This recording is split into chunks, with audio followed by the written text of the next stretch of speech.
All right. And there we are. We're live again, eTourism Summit, rounding out our week 3 of our virtual eTourism Summit. I want to thank everybody for joining us again today. It's been a really fascinating series of conversations. I have no doubt that today we'll continue to build on that conversation as well. And it's really great to have all of you guys here. I want to thank this panel. Alvaro, I would like to thank you and the Grant team for agreeing to sponsor this session. And I can't tell you, yesterday we had an amazing conversation with Google and Facebook and TripAdvisor and Pandora. And the outcome, all 4 of the presenters, when they were asked what was going to be the most accelerated technology or accelerated tool for marketing, travel, and tourism in 2021. And every single one of them mentioned machine learning. So I think this is kind of going to be a machine learning 101 with Grant, and then look and talk about some practical applications that our panelists have done. So Alvaro, again, to you and Grant, thank you so much for sponsoring. I'd love you to give us a little bit of information on the company and the business, and then we'll kind of start in on some Q&A. Well, awesome. Thanks. Thank you, Will, and thank you all for being here with us today. I hope it's going to be entertaining, but it's also going to be very informative. As you mentioned, machine learning is like a buzzword. I think we're going to try and work on demystifying it and showing what it really is and how it is really practical for all of you. So we at Grant, what we do, we're a group of creatives and data scientists. And what we do is help companies become smarter and stronger competitors through the use of data and machine learning and technology. So we offer some off-the-shelf solutions for brand tracking, but we also create custom solutions when required, right? And additionally to that, what we do a lot of is help with training, because one of the biggest barriers to using ML and using technology is just that people are not really informed and sometimes afraid of these technologies that sound sophisticated and might sound expensive and difficult to achieve. So we do a lot of training to avoid that. So also, I want to thank you, Will, Becca, and all the eTourism Summit for making this possible. And we're really happy to participate in this sense of a series of events. Next week, we're going to have our workshop, our machine learning workshop. It's on Wednesday. And then it's interesting, we're going to select one candidate of all of you watching this panel. And Becca is going to send out a handout. In that handout, you will get the information to fill out a form. And that form will help us define the candidate that we're going to use to creating this use case that we will then present in November in Orlando. So having said that, back to you, Will, and thank you for the introduction.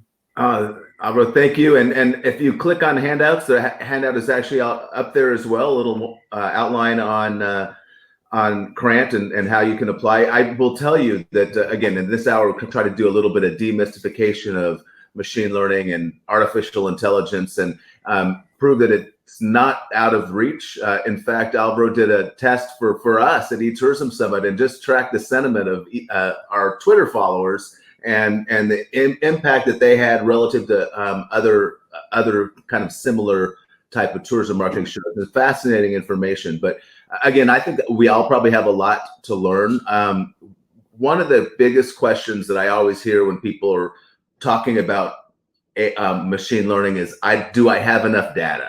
And we kind of proved with a pretty small data set with the eTourism Summit Twitter followers that you can really extrapolate a lot of good information without some mass, IBM Watson data. So could you kind of, Alvaro, explain what's big data, what's small data, and how much data do you need to actually get some good solid learning out of machines? Yeah, that's part of demystifying this, and thank you for the question, because yes, people try to to get mixed up at what's big, what's small. I would say so I want to define what small data is, and I want to use an example for that. So think of small data as a book, right? So everybody can read a book, And if the book is good, you're gonna learn some things from that book. Let's say it's a cooking book. So you're gonna have a couple new recipes and techniques that you can use, and that's gonna be good for your job, let's say. Now that is small data because you can read that book in a reasonable amount of time. If we look at a library and you have millions of books, that's something that a human being cannot read in a reasonable amount of time.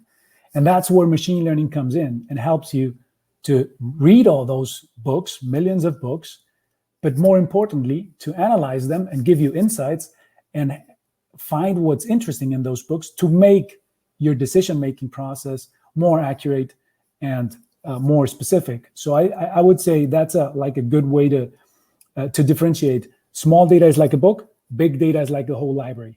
Now, where do you start with machine learning? You can start with relatively small amounts of data, but making them big through public data, like what you were saying, Will, right? So maybe you have a X amount of followers on your Twitter account, but the good thing is Twitter data is public. So you can go and compare to this huge brands and have learnings from public data that is out there. So I think there's really no barrier. Everybody has enough data to start working on this. That's what I would say. Okay, so we have machine learning, and then I guess the question with this great panel, and I want to make sure to introduce Andrew Wilson, Scott Schultz, and David West, and kind of start with you a little bit on kind of, okay, so we know machine learning. We've had a pre-conversation about the difference between machine learning and artificial intelligence, but it seems like it's scary. It seems like it's really hard to do, and I think if we can kind of talk through some practical examples and then kind of take a conversation from that. But Andrew, you're using machine learning on some elements of your program. Yeah, I would. Well, I hope we are. It's what we paid for. But I like Alvaro's analogy to the book. One of the things, I mean, there's many types of data. And what we tend to forget is that a lot of our content that we create as destination marketers is actually data in of itself. So this is why I like this book analogy. We can look at, and our writers often look at when they create an article, a piece of content, then they are tagging that article so that we can manifest it somehow, in our various distribution systems. But that tagging is a human effort. And, it can be limited, it can be error prone for sure. But what we've been able to do is, and this is with the rollout of our new website, which took place last week, is that we are using natural language processing to these algorithms that will read a piece of content, whether it's a short form article or a long form article. And depending on what the algorithm has been tweaked and tuned for, the natural language processing machine learning component will return certain values to us. And that could be, these are the suggested tags for that article, something as simple as that. Or it could surface all of the businesses that are being referenced in that article, all of the hyperlinks. It can also evaluate the content for sentiment. Is this a largely positive, largely negative? And it can go further, so what we did, or should I say our agency did for us, and that was Madden Media, shameless plug for Madden on this one, because I think they've really gone out on this machine learning technology. We ran some 800 pieces of content, which mostly are blog articles, through, I think it was around 8 different algorithms. And each one of those algorithms were largely tuned for something different. And some were actually different ways of getting to the same result as well, so that we could cross-validate. And then you take all of that data and you put it into a database that you then can set aside for the programmatic piece that should follow them. So the idea being that if somebody now reads a piece of content on your website, you know what that content, how to categorize and classify that content, so that you could then recommend another piece of content that would, in theory, be very similar. And in doing so, then your next level of machine learning comes in, which is that if somebody engages with that second piece of recommended content, then you can say, okay, we actually can score this a little bit higher because it actually did succeed to get somebody engaged. And if they don't, then you can score it down and say, okay, maybe we shouldn't show that piece of content as related content. So that's sort of one example of what we've been doing and starting to do in Atlanta with machine learning, so to speak. Well, first off, congrats on the website. We had a chance to take a look at it last week. It looks fantastic. And knowing that there's machine learning baked into the whole thing, just a quick question. I mean, if in the old days you'd build the website, you'd have your content and fall into a category. Now you're using basically Amazon technology, right? You're recommending to people based on what other people have liked and what works best. From a cost perspective, was that exponentially higher or was it incrementally higher? And so that's a very good question. I think we looked at trying to do something similar to this 5 years ago, and the cost was prohibitive at that point. We were talking millions. And I think now we've got it down to, I would say low six-digit numbers. Sort of, it's not out of, you could spend $500,000 on a new website, right? And I think we're spending less than that, including all of this machine learning these days. So I don't want to give away too many figures, but it's right. certainly in the context and scope of what a lot of DMOs have paid and invested in new websites. It's within that ballpark, so it's in the affordability realm. I mean, it's certainly not $50,000, but it's really not now unaffordable. Right, but as a function of the overall investment in building out entire new websites and everything else, I mean, it's additional cost, but not over the top cost. And I guess the proof will be in the pudding when you have the results back to see how much more engagement you drive and how much more visitation you end up driving as a result. But and I think it's kind of like Moore's law. As you mentioned, 5 years ago it would have been cost prohibitive.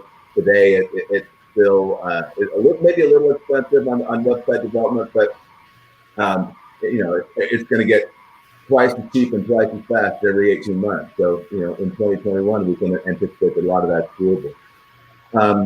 David, what kind of context do you have in terms of utilizing machine learning on the attractions, the attraction side to drive visit? You have access to a lot of data. Oh yeah. That's the difference. I guess the beauty of being on the attraction side versus the destination is that you have a point of sale system. So there are three areas that we do all sorts of learning, and I think there's some relevancy to destinations who are looking to do some more machine learning in what they do. And really all the learning that we do is to guide us in decision making. That really is the impact, or to warn us of something that's going on. And I have lots of stories to tell, but really it's as Alvaro was saying, it's really because we have so many different businesses that we're running in different aspects of different amusement parks and aquariums. We get thousands of reviews, and so we use a program like Alvaro's that really does curate and give what they call a social sentiment of what's going on. I would attempt to hopefully later show you. I have a screenshot of it that I can share, but certainly I can share you that it allows you to look at what are the top attractors and what are the top detractors of what your particular facility. And so no surprise that usually in the case of our Pink Jeep product that's in Sedona, Arizona, it's the top attractors are our education, our guides, and obviously the location. The top detractors, as you can imagine, in the middle of summer, the heat, right? Heat, mask wearing, things like that. Price is always a detractor. Everybody wants something for free. So, no, there's nobody not going to complain about price, but you use these types of things to really, evaluate yourself from the reviews, because that's what millions of people are reading every day. And you can kind of see and give you the warning systems of what's going on there and what people. Well, and that's interesting because David, you have so much data available from a transactional side. What about Alvaro? When you talk about that, David started this talking about publicly available data, just review data. Yeah. And then that's obviously a great opportunity for destinations to tap into.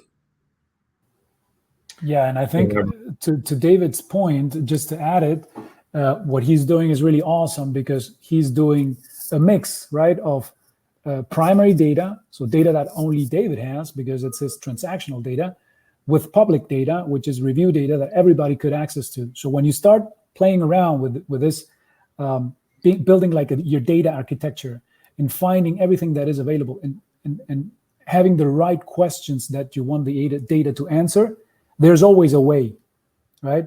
There's always a way. And to your point, Will, if you have more money, you will do different things than if you have less. But there's always a way. So that's what I would encourage. So, Alvaro, would you kind of help everybody out and kind of just run through a laundry list of publicly available data? I mean, what information could we as DMOs tap into publicly, in addition to kind of some of the private data that you're seeing from destination marketers? Sure. So you have, of course, Google reviews, right? And Google reviews you have for restaurants, hotels, attractions. I mean, almost everything has some Google reviews. Then you have TripAdvisor. Then you have Cruise Critic. You have all these specialized platforms that have reviews. Some of it is publicly available. You have news. I think David talked about that as well, right? News are publicly available. Google News. we use all the reviews. Awesome. Sites, and then we'll shift over a little bit to Scott. You kind of, I think, eTourism Summit a year or two years ago, when you first kind of unveiled your machine learning program with amazing results. Can you talk about that?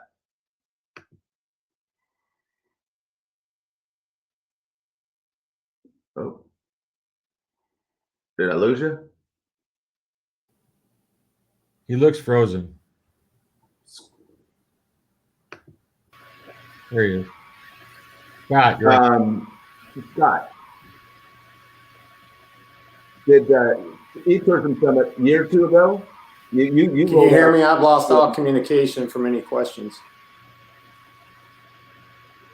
Can you hear me?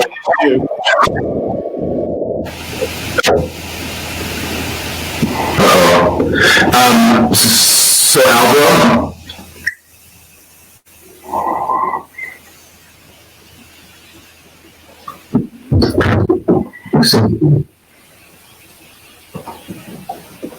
did I lose you, Scott? Or Well, you're coming back sporadically. I apologize. I did lose you for a bit. Did you lose me? Yeah, I did. So you rolled out at eTourism Summit a year or two ago, kind of your first foray into machine learning, and it was absolutely amazing, the information you got, but also how you're turning around using that to really drive business.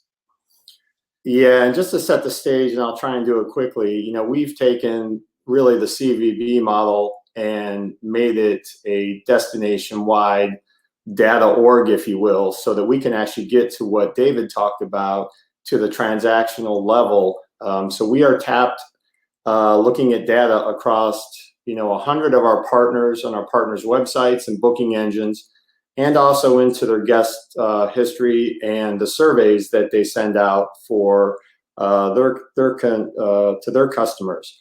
And so the biggest thing is each and every day, we're adding millions and millions of rows of data. It's a big data org. So the only way that we can really make sense of the plethora of insights that are available is to have machine learning do that. And if you were at eTourism Summit last year, what we do is we aggregate, and this is a benefit for our partners to be able to provide this data to us, is because then we're paying for the processing power and the capability to put this market level information together that they can all benefit from. And so by doing that, you know, we can see what's happening, not just at an individual property level, but of course across our entire destination. And so one of the initial activities that we learned that none of us really knew before is that the elevator systems in the summer are completely challenged across the Grand Strand, and that, you know, we actually need to open a second elevator service company. These are just the odd little things that you would never know or actually never specifically ask. And so the thing that we learned from that, and where we're constantly looking at machine learning, and this is really, I think, something that all of us can do, because again, it doesn't have to be massive amounts of data. But if you can put together some decent sized surveys where you're asking 3 or 4 open-ended questions, so you're not leading your customers, you're not leading anybody, then you let the machine go in and find exactly where the commonality and the common ground is, so that you have some actionable insights from which to leverage. The benefit for us is we're getting massive amounts of that kind of data daily, so we're able to do it without necessarily going out and conducting surveys. But if we're looking at trying to even just look at sentiment for folks that aren't in market, you know, we conduct quick surveys all the time, and, you know, we let the machine tell us what's going on. And that's very beneficial to us.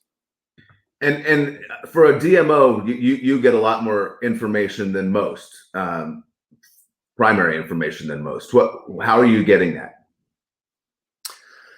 Well, we set out to connect all of our partners together into a couple different databases. So just think about having your own Google Analytics for your own website. I basically get to see them for 100 different websites in the destination. Drill down beyond just basic level Google Insights and go into booking engine data. I'm seeing everything except for a specific customer's personal information, because of course we can't share that. But I do know where they come from. I know how long they stay. I know the booking window, and that's aggregated in our system, so I can see that market wide. It allows us to have very quick information, so that we can actually take action on that immediately, instead of guessing or wondering what's going on. And every time we seem to add another partner to the mix to get incremental insights, we're able to put it into this ecosystem.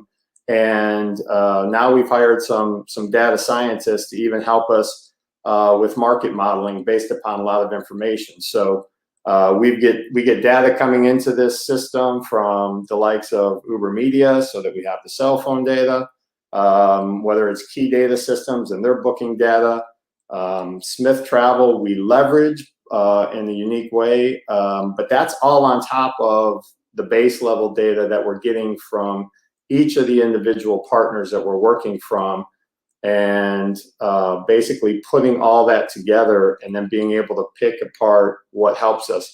The neat thing that has been very beneficial from a marketer is that all of our digital media that we buy is now tagged, so that when people exchange or engage with our media, I can tell you if it booked our destination, and I get the booking data and all that information, so I can make and be better at optimizing our decision making as to where we're buying media, what media is working best, and see that all the way from the booking level. So no more guesswork on that, and then we can constantly optimize that. So that's been the biggest benefit. It's been a challenging year, but we've been this system's helped us, I would say, be a little bit better positioned than most, and our destination definitely affords that and lines up well. But we're seeing close to a 10x return on our system this year alone, and this is the first year that we really have all the parts in place. So machine learning for us is, we've dipped our toe, but it will be something that is paramount to help us really drive more actionable decisions going forward. Yeah, I mean, again, coming out of listening to the Google and Facebook and TripAdvisor talking it through, it sounds like the potential is really unlimited. Andrew, what's your take outside of the website build on the kind of data that you're looking to tap into to really facilitate getting a better understanding of what's happening around us? Well, we're not doing anything really extensive programmatically on this. I mean, we've done forays into lots of different types of data. I think the most notable one that we're still plugging away at, trying to find a way of putting this in an intelligent way to help manage our businesses. A combination of prism data, which is a categorization of the personas of people, and the movements of these people within the market. So we're partnering with a company that is called InterMX, spelled that way, INTERMX. And we've been working with them on and off over probably 12 months now. They're in a startup phase, so they're also learning their way around this data. Essentially, it allows us to create points of interest in our market. And that could be a stadium, it could be a hotel, it could be multiple hotels, which is the latest exercise that we've done. An entire neighborhood, and then see who's going into that according to some criteria that we set up. And we've decided that anybody from beyond 50 miles is classified as a visitor. And so from their cell phones, we know that the cell phone normally spends most of its time 50 miles out. They came into a particular point of interest, and then we track where they go from there. So what we're using that to do, and we're not doing this on a machine learning basis at this point, because we're trying to still, it's like a proof of concept. We're trying to understand better if our marketing messaging is aligning well with, is resonating and correlating with the movements of people around. So if we're trying to promote a neighborhood as very sort of hipster style, are we getting hipster type personas showing up in that neighborhood over indexing versus other neighborhoods? And it's been really interesting to see that there has been actually some correlation so far with our marketing message. But unlike Scott, we don't have a huge media budget which would have justified, really doubling down on this technology at this point in time, because you shouldn't make an investment, I believe, in the technology unless you can get an ROI out of it. And in this case, we're not spending enough in media to justify, a huge investment in the development of this.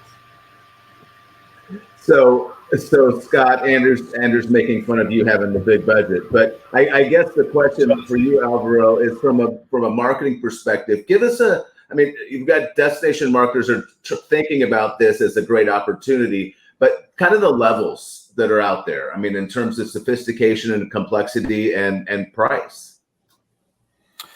Yeah, I think we have a couple of good examples here. I think Scott talked about something important, which is also the data storage, right? What are you going to do with that data that you're getting? How will you organize it so that you can actually turn it into insights? So he addressed that very, very well. But I think, again, you can start by using ML on simple things. For example, like if we look at marketing from an oversimplified perspective, you're just trying to be the most attractive player, winning the attention of a limited amount of people, right? And you want to be more attractive than your competitors. That's like the oversimplified way of looking at it. How do you get to be the most attractive? So Andrew gave us some examples, right? Like, so you have your segmentation. So segmentation is something that machine learning excels at, and you can do segmentation on primary data again, or on secondary data, or on public data.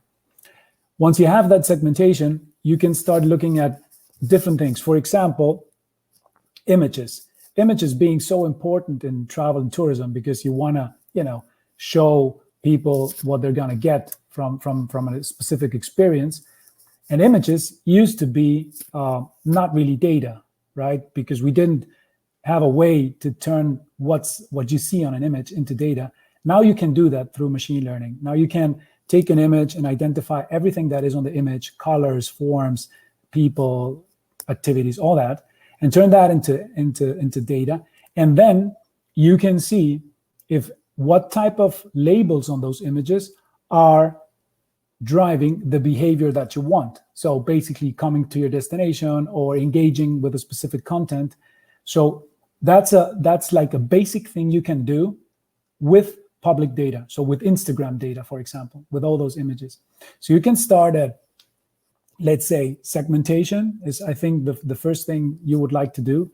And then from there, go into being predictive. What are the features of my destination, of my attraction, of my organization? What are the features that are most feasible of generating a specific behavior?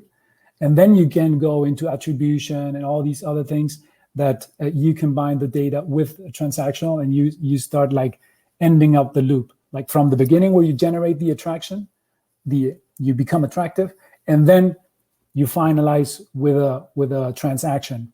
And then you want to go into retention, right? So I think Scott is a good example of that. David as well, and Andrew has talked about the upper side of the funnel.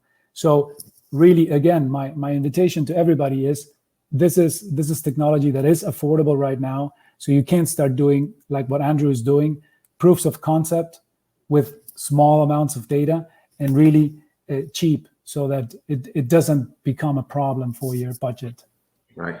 And David, you have in our earlier conversations were telling us about kind of how you've been making market by market decisions based on the information that you're getting and the insight and the sentiment that you're reading out in different markets.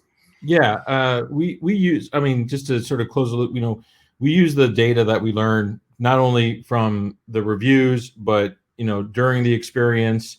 So we have apps that are tracking movements and everything from there's too many people at one roller coaster, we can send them an offer to go to another roller coaster. That has been an attraction world. Disney does it. There's a lot of different ways you can move people around in an attraction so that their experience is better. Everything from, if you ever see those ride wait line, those ride the wait times that you see, that's just the tip of the iceberg of what you can do. But yeah, from market to market, you're using these learnings. Mostly these are reviews or guest scores, or we do a lot of our own surveys to in this particular time find what is the kind of messaging that they need to hear in order to obviously convince them to come, right? And there's a lot of factors that went into this.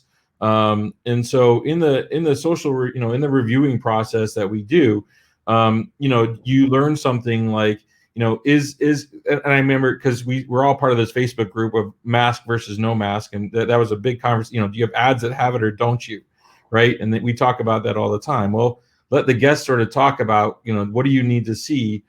And so we identified early on that the concept was space, right? So, if you were a destination, the biggest thing that people cared about was about being able to move around and not be next to someone. And so how is you as the destination, and this is all that learning. So what does machine learning do to tell you that you're right on this? Is that you start seeing these patterns of what people are responding to and what they're asking for in the review process, to then send the right messages of what's the right advertising message to do that. What on your website do you need to say that allows you to have people do these things? And these attractions have been wrestling with this since day one of this this time period. So it has really helped us to craft not only the park experience, the attraction experience, but also to work with the DMO. So one of my friends, Tony Funderburg, who's from Sevierville, is on the call. We work together very closely to really have to close the loop between the experience they're going to have in the destination and the experience that they're going to have on park, because honestly, it's really is one and the same. It's, you know, if you're going to have a bad time in one, you're going to have a bad time at the other. And so it really is an important messaging process that you work with your attractions. And this is everybody who's listening in, to work with your attractions and your destination, because they put a lot of time, money, and effort into creating that experience from their learnings that they would, you know, if you just ask them to share what's going on. And so it really becomes a partnership in this sort of thing. But if you can indulge me, I'll tell you one quick story. Well, but I told you guys this the other day about what happened. You know, one of the more challenging things that you can have in this time period is people with special needs and masks. And that's a difficult thing for most people who have policies. But what was really interesting is from the machine learning, Alvaro, we had a series of, we found an open letter on website to one of our properties that said they had a bad experience. And all of a sudden that community started to go in and post negative reviews. And all of a sudden you're seeing these warning signs go off. It's like, whoa, wait, what's going on? 0,000 star. And it wasn't people who experienced the attraction. It was the friends of this community that decided to go after you as a destination or as a park. And so the machine told us, like, whoa, something's going on. You got to check it out. And so these warning signs came in. We were able to then go in, identify the problem, actually talk to the customer, and really just turn it around. But it probably would have happened not as quickly and not as efficiently without the machine telling us what's going on. So, you know, from a destination perspective, paying attention to your attractions, paying attention, as Scott said, to the seemingly minor issue of an elevator can blow up in your face as fast as it can. And, you know, especially nowadays with all the, you know, issues that we have, paying attention to this and letting the machines do its job really has made it a much more efficient process, because, you know, we're not the same staff as we used to be. And with less staff, we need more, I say, more AI, more machines to help us identify these issues. Hey, David, I had a quick question, or maybe just a follow-up this to ask, you know, what are you looking at doing with machine learning next, or what are you positioning for the future? And maybe, Alvaro, you could chime in after that and tell us from your perspective, what should we be paying attention to? You know, that's a great question, Scott. I think from, you know, for us, the machine learning is learning about the throughput of the experience of the attraction itself. So, you know, we started this as a partnership with, I mean, last year at eTourism, I presented the laugh tracker that we did as, it was sort of a marketing, you know, gimmick, but it really turned into something cool where we looked at which rides and which experiences are producing the most laughs. And, you know, what's interesting from that is where you could actually take that is to, you know, you try to play between the personalization and the opportunity to learn from your guests. And you could say, what is it that they're really wanting, right? And so do they want to ride? So most people in the amusement park world, it's the biggest, the fastest, the tallest, the longest, whatever it is, right? And it turns out maybe that is not the case. You know, it is not the case that that's what it is. And what people really want is a nice family-friendly ride so that 4 generations or 3 generations of parents and grandparents can take the ride together. And that's really what they want. They don't want the tallest and the fastest. So, you know, we're using learnings from in-park experiences, reviews to really help not only dictate, but what does the future of the park look like and what experiences do they want next? And that's when, you know, that's where I would say it's going in the future. Yeah, I think to add to that, I see the importance of first-party data becoming every time more and more important, because I mean, right now machine learning can really quickly give you a competitive advantage, but once everybody starts using machine learning, then that competitive advantage is going to be gone. So what's going to make the difference is the quality of your data, the quality of the data that you're using. So the sooner you start thinking about that and gathering that type of data and storing it, you know, and harnessing it, the better positioned you're going to be, because at some point, and we're already there, but at some point it's going to be much more mainstream. We're going to use machine learning to do predictive, right? Predictive everything, and trying to be ahead of the curve. And the more competitors, again, the more competitors use it, the more ahead of the curve you want to be. So I see machine learning going into that direction. And I don't know if Will, if you agree to this, I would like to just give a very brief description of what machine learning is, so that everybody in the panel, well, not in the panel, but the people watching, have this idea, because it sometimes tends to be too complicated. Is that okay? Absolutely. Yeah, and what I've found that is like the best way to describe it is, and I'm gonna oversimplify it, so all like really technically skilled people, please forgive me for doing this, but it's machine learning basically is like a way of programming computers. So we used to program a computer, if this happens, then do that, but you have to give it like very clear instructions, right? Now, machine learning is completely different, and I compare it to raising a child, where the child, you're not going to be able to give it an instruction for every possible situation that they will face. So what you do is you teach by example. So let's take the messy room, right? You have this messy room, and you want the child to learn how the room should be cleaned and kept properly. So what you're going to do is you're going to show him, hey, this is how it should look like. And then the child is going to learn by trying it. And sometimes it will make mistakes and you will correct. But once the child understands the concept, it will be able to clean his room or the kitchen or the living room or whatever, or his new room. And he will also be able, or it will also be able to, if it gets a new toy or something, be able to keep it properly because the concept is understood. And that's when machine learning gets really, really powerful, because you don't need to give it instructions anymore, but it will help you do some thinking. And I think that's where it becomes really powerful, when it enables us human to do what we do best. And what we do best is being creative, being inventive, and thinking ahead, and having all these crazy things, right? And the reporting, the analyzing big amounts of data, we should be able to leave that to the machines and use what they provide as an output, and not waste all of our times just looking at reports and trying to make sense of that. So just to level it.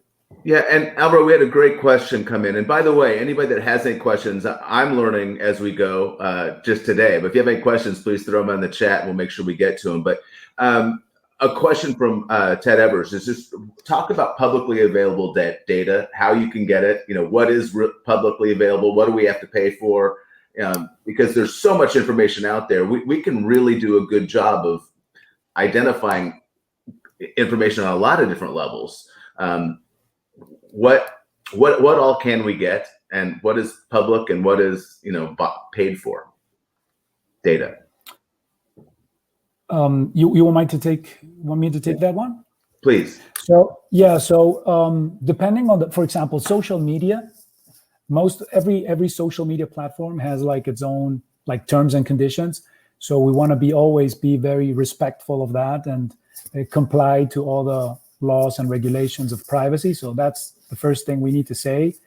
And then, having said that, there's always a way to work with the platforms and the APIs to get the data that you need. If it's publicly available, you can get it. Depending on what you already have in the systems, if you don't have anything, well, we can, for example, help you set it up and start ingesting depending on what's important for you. If it's Twitter, if it's news, if it's Facebook, if it's Instagram, if it's Google reviews, whatever, we will set that up. And depending on the volume of the data, I think that's part of the answer, lies the price. So basically you pay for the volume. If you're gonna get a lot, then you're gonna pay more than if you're gonna ask for little data. But I think what is really magical about that is that you're not limited anymore to your geography. For example, if you're a DMO, you can compare yourself against DMOs all around the world, right? Because the data is available and it's public. So I don't know if that answers the question. I just think it's really important to understand what is available, what we tap into. And then I think really, Andrew, what question for you is, again, if you're looking down the road at 2021 and thinking of the kind of information that's out there, what kind of use cases would you have in mind if you were brainstorming how to use machine learning to make your smaller team more impactful and your marketing more impactful in next year? Well, so it's a good question, Will. Maybe not 2021 because it's the forecast is suggesting it's not going to be such a strong year. But 2022 certainly, and we'll be trying to build ourselves towards that. I think, what we're trying to accomplish essentially is to meaningfully segment our audience into manageable groups, which we define with personas. There are hundreds of thousands, if not millions, different types of reasons for visiting a destination when you're in a big urban destination like ours. So we've tried to narrow it down into smaller, bite-sized persona groups that are going to be manageable. Once we've identified, which we have done, created these personas, and it's less than 10, but close to that number, and we then can marry that up against our audience targeting on the media side, which is what pretty much everybody is doing right now anyway, straightforwardly, whether it's on Google or Facebook, you're doing your audience targeting by using their audience profiles. You marry that up to the personas that you create. Now, we can then look at how we are anticipating these personas to visit us.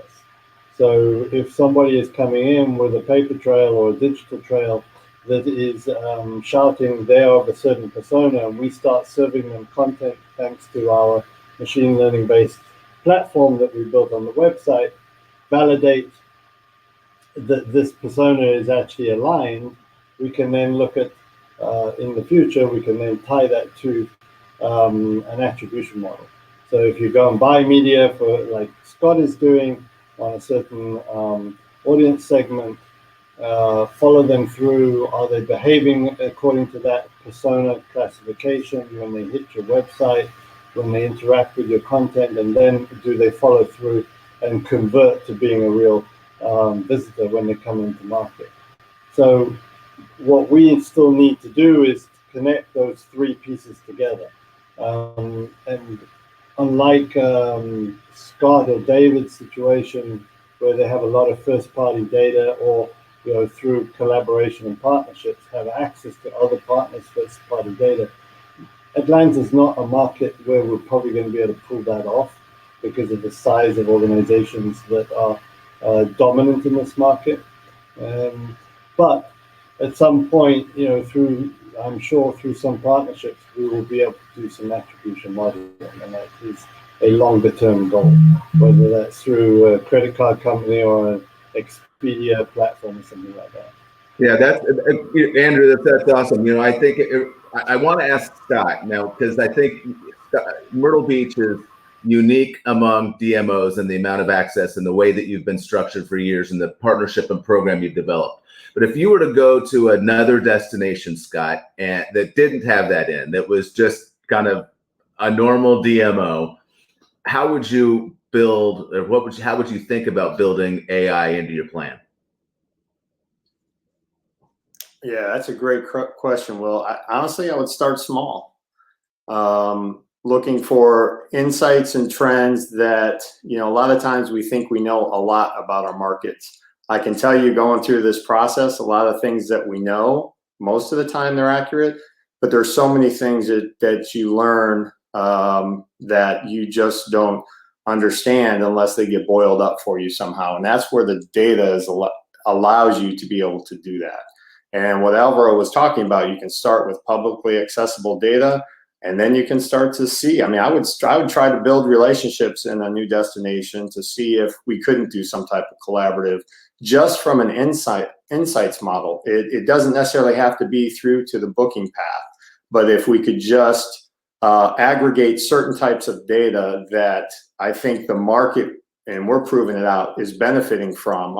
No matter whether we have a small partner, a big partner, anybody in between, they are amazed by the insights that we can share with them because they're not taking the time and effort to look at it at the market level. not to the capability that you can do when you aggregate and lock arms to do it. You know, we all have what we have individually, but you miss so much until you can bring it together. So I would really try to build some consensus to do that, and not necessarily at the scale of what we're doing here in Myrtle. You know, that's so great. When we were talking to Google yesterday with Sean Auckland, that had his return appearance, talking about everything that we knew, right? All of the demographics, psychographics, everything that we knew absolutely in January of 2020, we don't know anything now. And, you know, and how people come back into traveling, understanding what is really happening is going to be so much more important than relying on historical data that has guided our decision making going forward. So I guess, Alvaro, one question for you really quick would be, again, if Scott says start small, and we know that all of our historical data may not be as reliable as it has been in the past, what kind of, you know, simple solution to the same thing to Scott, if somebody's just dipping their toe into this idea of machine learning, what would you recommend? Just a, you know, entry level, starting small, and what would somebody be able to expect to get out of that? Yeah, that's a great question. So, and I think I totally agree with what Scott said, like start small. Another thing that I wanted to mention is you don't have to start by having ongoing systems, right? You could also start using machine learning just to do one report for a specific amount of time, so that you don't have this ongoing investment if you can't afford it yet. But still you can use it like for research purposes, let's say, that will guide your strategy. So if I had to start with, let's say, with nothing, I would start looking at, if I have a website, I would take that, I would take the review data, and I would take social media, everything public. Let's say I don't have anything primary data, like first party data. I don't have any of that. So I would use all that public data compared to my competitors, because that's public as well. And I would run an analysis on that. And the analysis on that, what I would be looking for is first identifying segments, identifying features that are being most relevant for me and that are being the most relevant for my competitors. That would eventually help me understand my differentiation, my strongest points, also my weaknesses. As Scott was mentioning, I love the story with the elevator. It's something that maybe you don't look at the first moment, but if you look at reviews, you probably see it. So having that, I would work with that report. And by the way, Will, I know your question was not intended to this, but that's what we want to do the use case for with somebody that volunteers to do it, right, for November. Because our point is just to prove that it's really feasible to start doing something, even if it's small, and that will give some value already. Yeah, so just everybody, we're Alvaro and Krant are going to pick one lucky client to do this kind of initial deep dive, and then they're going to present that live and in person November 9th and 10th at the eTourism Summit. So I certainly encourage you to go to that handouts, fill that out, and give it a shot, because I will be a testament to it. When they did a machine learning report on our Twitter followers for eTourism Summit, I learned a ton. We had a lot of assumptions, a lot of things that we thought we knew about our audience, and come to find out, we learned a ton of great advice. And Will, to that point, sorry, because that's also what I would encourage people to do at the first stage, because it's not more expensive, also not more difficult. You can compare yourself, like we did with you guys, to other conferences in other completely different fields, right? Because there's so much you can learn just from looking at, let's say, the World Mobile Congress, South by Southwest. Nothing to do with e-tourism, completely different field. But you can learn so much from their data, which is publicly available. And that, for a DMO, I think that's magic. And so I would encourage you to doing that. And my first question was, hey, what can we look at LinkedIn as well? How hard would that be? So one question begets another one. David, I'd like to ask you to take off your attractions hat and put on your DMO hat. And you've been at the state level and the community resort attraction levels. So if you were to start again, knowing the kind of information and insight you can get from AI at Hirsch and Family Entertainment, if you were to go start at zero, what would your recommendations be? What I would do is what Alvaro was kind of hinting at, which is to say, the machine learning can get all public information. And so if I had an unwilling population like Andrew has, what I would do if I was even Macon or some other place in that, is that I would set the machine to start pulling in those reviews, and so that I could analyze what's going on in my destination, so that I can know it from an economic development, from issues that may have occurred, to that my real stars that are doing exceedingly well.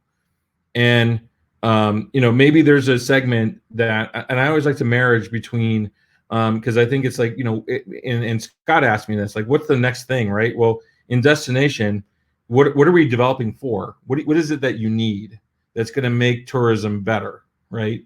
And is it a hotel? Is it a restaurant? Is it a boutique? What?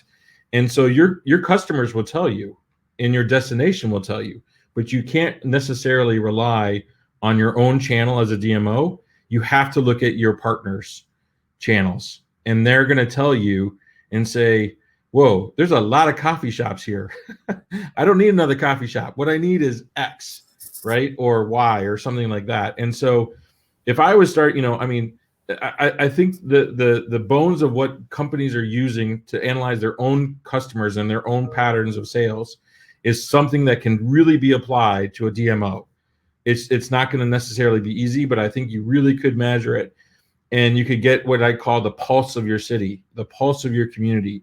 Because how often do we talk, Will, about there's over tourism and people don't like tourists, and a lot, and like, well, is that true or not? Where are they? And so what we learn from machine learning is the true guest experience that we get from our data that we come in. And so you get your reviews, but you can also get to that experience where we don't always have to respond to everything. And I'll give you an example. Somebody will post something bad, a troll will post something bad. 9 times out of 10, our fans will defend us more than which is the ultimate what you want to have happen. Where you're like, that's crazy. I wouldn't, So, when you have that sort of learning that allows you to do that, and that's how, if I was a DMO again, I would definitely work with my partners to get that kind of city pulse of what's going on. And David, to that point, I think it's a great idea. And by the way, most of your partners in your city, if like in Andrew's case, it's difficult to get their first-party data, there's also a lot of public data available from all these partners that you just gather for yourself, and then maybe share it with them and start getting like in a good relationship, because you're proving value to them. But you could go and look at the reviews from all of your hotels and all of your restaurants and attractions in your DMO. And you don't have to ask permission to do that because it's public. Great advice. And again, I think, machine learning for me anyway is, and artificial intelligence, it's the future. We've heard again from Google, Facebook, and everybody says that's the primary thing that is going to, or technology or trend that's going to accelerate into 2021. I think it's a huge opportunity for us as destination marketers to explore the alternatives. I think we could call this our machine learning 101 class, and then come back and do another hour on 201, because there's so much opportunity, so much potential, and the opportunities are really limitless in a lot of ways. So it's amazing how fast an hour can fly when we've got a panel like this. And I just really want to thank David, Scott, and Andrew for donating your time. You're such incredible partners of eTourism Summit in good times and in challenging times. So being a part of this is very much appreciated. Alvaro, I want to thank you for sponsoring and coming on board to eTourism Summit, and welcome to the family. We're gonna be together, at least some of us, on the 9th and 10th of November in Universal Orlando. And we just got back from Connect Meeting Show and proved we can meet safely and healthy in person. So we'll look forward to doing that this year, and look for some big, exciting things to come for eTourism Summit in 2021 as well. And we'll make sure we use some machine learning to figure out what that should be. But thank you guys very much for your time today. Really appreciate it, and we'll see you soon.